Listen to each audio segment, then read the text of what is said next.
حضرت عمر رضی اللہ تعالیٰ عنہ سعید ابن عامر ته وی الکا تیار شه تازه د شام گورنر کومه. سعید ابن عامر یو نوجوان دی د وادي یو کال شوی دی او هغه حضرت عمر ته وی جی په مدینه کې خو ډېر مشران صحابه موجود دي زه خو زلمی یم او تجربه مې نشته امیر المؤمنین یو بل سړی ولګه گورنر ته زه د دې قابل نه یم. حضرت عمر ورته غوسه شو ځان تیار کا قلتمون الخلافه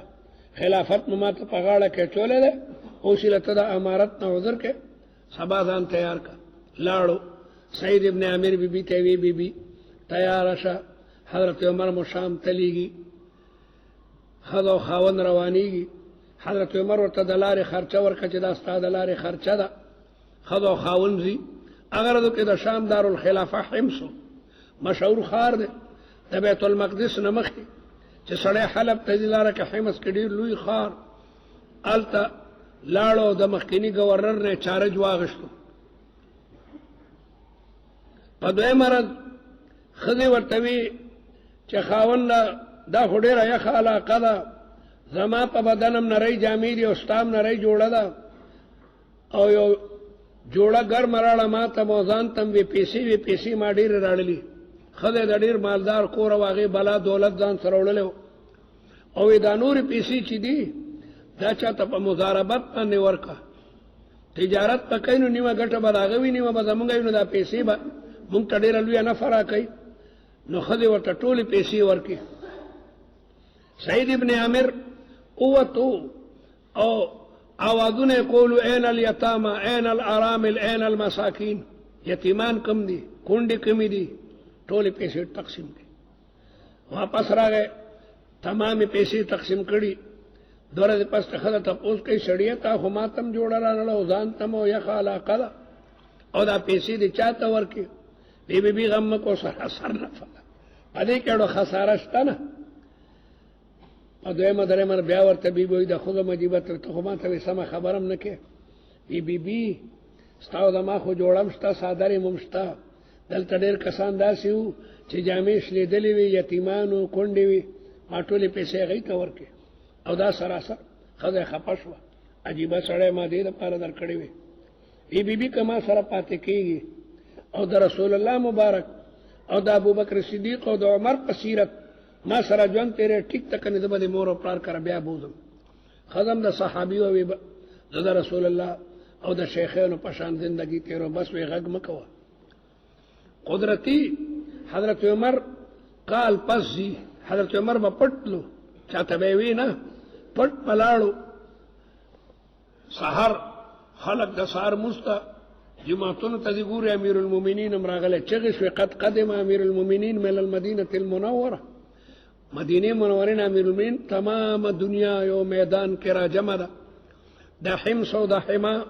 او د دې علاقو بلا خلق خبر شو رالل 9:30 بجې ټایم دی او حضرت عمر د خلکو نه تپوس کوي کیف وجدتم الامیر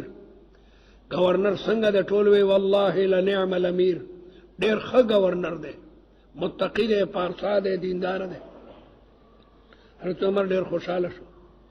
په منځ کې یو سړی پاڅېدو یا امیر الله ریبه انک ارسلت الینا امیرا صالحا ورعا لیکن په دې گورنر کې درې که څلور خامۍ دي او مخکینی گورنر کې نه وي. حضرت عمر ډېر خفه شو چې هو سعید ابن عامر خو ما ته ویلي چې ما مه لېږه زه کمزوری یم بل مضبوط سړی ولېږه نو که واقع ده کې خامۍ وي الله به ما د ګردن نه نیسي. هغې سړي ته وی پاسه خامۍ بیان کو امیر ته وی ایو الامیر اسمع اوره چې دی څه وایي. هغې سړي څلور اعتراض وکړل چې دا گورنر سعید ابن عامر چې د سحر مونځ وکړي دی کور ته لاړ شي په کور کې دی یو ګنټه تېروي بیا راوځي. مخکنی امیر چې د سحر مونځ به وکړو سیده به هغه قصر الامارت ته راتلو گورنر هاوس ته قصر الامارت ته به راغی فیصلې به یې شروع کړي او دی یو ګنټه په کور کې دننه ناست وي. حضرت عمر گورنر ته وکتل هغه وایي ټیک اعتراض دی زه دغسې کومه زه چې د سهار مونځ وکړم نه کور کې یو ګنټه تېروم. دویم اعتراض دا دی چې د ماسوتن موضوع کې نو کور تلاړ شي بیا نه راوځي مخکنه گورنر بشپا کې مراوتو چې څوک بورغه دروازه به ورته وډبوله حضرت عمر گور ویاو جی ٹھیک تدا زکوما چې ما سوتن موضوع کم بیا نه راوځم ودرم خامس له ودرم خامی دادا چې د پیندل سره د پس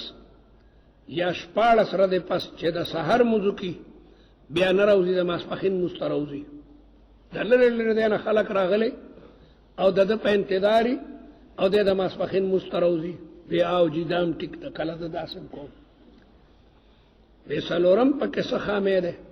ودا چې د کله نه کله میاش کی په خپل محل کې به هوش پریوزي خلق ورته دلاسو تلی او د او تلی مګي سر ورته مالش کوي د په هوش کې ناراضي سلور پیند غنټه د قصه به هوش ای به چرته سترګې وغړي د کم دینه خلق راغله غریبانان واپس محروم ورشي حضرت عمر ته پاسه دا سلور خرابای تا کې ولی موجود دي مخکینی گورنر کې نه وي نو سعید ابن عامر جړل یا امیر المؤمنین بعد خبره د بیانولو نی پما پردا واچوا بعد خبره بین الله و بین العبد یې غسرګندول نی پکار ما معاف کا ټیک تما کې دا خامای موجود دي بس را باندې پردا واچو را باندې ما بیانو ورته غوسه شو امیر پاسه ټول په تفصیل سره جوابات ورکا نو جړلې چې بعد خبره خوجی دا بیانولو نی خو حتی حکم دنو مناسب خونه چې دا بیان کوم پاسه بیان کا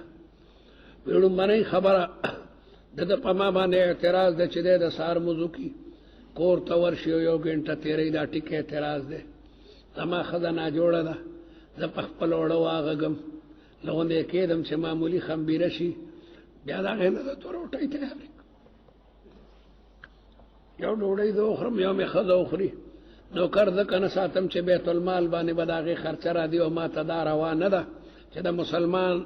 نانو د بیت المال نه دان ته خادم نسم حضرت عمر ډیر خوشاله شو چې دا خو هیڅ خامه نه ده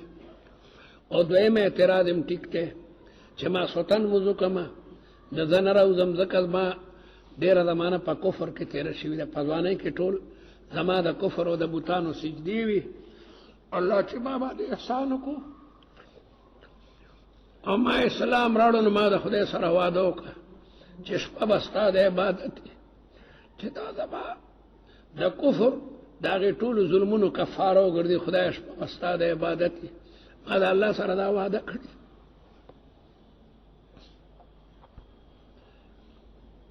خبره خدا بیانول نه دي ځکه عبادت او طاعت خلق پټ کوي خو تیرا باندې سرګندې او درېمه خبرم ټیک تا سوار لسیا پیندل لسیا شپاړ تر دې پس زده کنه راوځم چې زما جامه په پیندل لسره کې خاصي وي خیر او خلو نو چې وی ویندم نو یخ علاقه د اوچیږي نه ا کپڑے دغه سي پلاسو دی خوا کوم کله نه کله سړی جامه ادا کینو پلاسو په مشکله باندې د ماسپخین مستصر او چې غوندې شنو وای چوما دی وجنه د ما بل جوړه نشته حالانکه خضرات ویلو خو ما ویره د یتیمانو حق زیات دی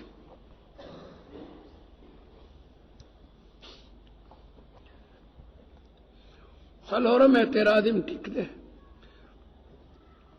کله نه کله به هوش لیکن زما به هوشي زما دماغي نقصان نه دی الحمدلله دماغ میں سالم دی خو ماته واقع را یاد شي داغه واقع د وجنه د به هوش رسول الله مبارک یو صحابي خبیب کافرانو قید کړه په مکه مکرمه کې نو به قتل ته بوتلو دا قتل را دی و د مکه مکرمه نه بهر استون ټول کافران جمع او تماشه کوله او خبیب چې مقتل ترا وستونو چا د تورو پسو کو باندې داسې والو چا پنه زو چې دومره خوای کنه قدمه په رسول الله مبارک ونه خبوا نو هغه جړل وی ظالمانو دا ولي وای موږ خدام نه برداشت کو چې رسول الله مبارک پنور کې ولاړو موږ پسور کیو او بیاغه کافرانو ته چې د یو دو رکعاتو خو اجازه ترا کینو کافرانو ورته چې ټیک ته 2 رکعات هغه مخ کې نه او 10 کړو او دو رکعات وکړل بیا ویړه مې غواړي چې سم وګد موضوع کم خو کافران به بیا وایي چې مسلمانات د مرګ نه هېرېږي نو اوږد اوږد مونځونه کوي او بیا دوه شعرونه ووایي چې ولست ابالي حين اقتل مسلما على اي شق كان في الله مصرعي وذلك في ذات الاله وان يشاء يبارك في اوصال شلو الممزع ځکه هغه منظر آیات کم چې خبیب خلکو پس دغه باندې بوتلو هغه د تورو په دې سکو او پنيزو زخمی کولو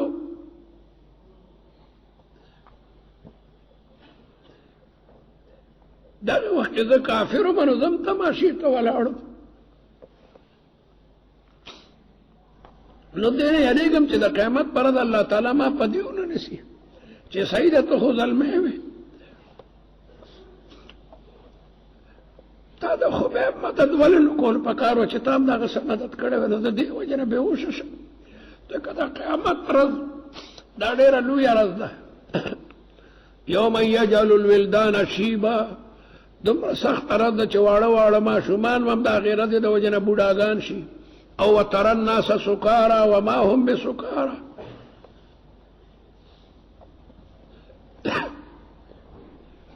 حضرت عمر پاسېدو او سعید ابن عامر په تندي ښکل کو او وی دا الله ډېر لوی احسان او شکر ده خدایا چې زما دغسې ګورنران نو خدایا ته به ما نه رسوا کړې خدایا زما ټول ګورنران د سعید ابن عامر غوندې کړي دې ته احتساب وایي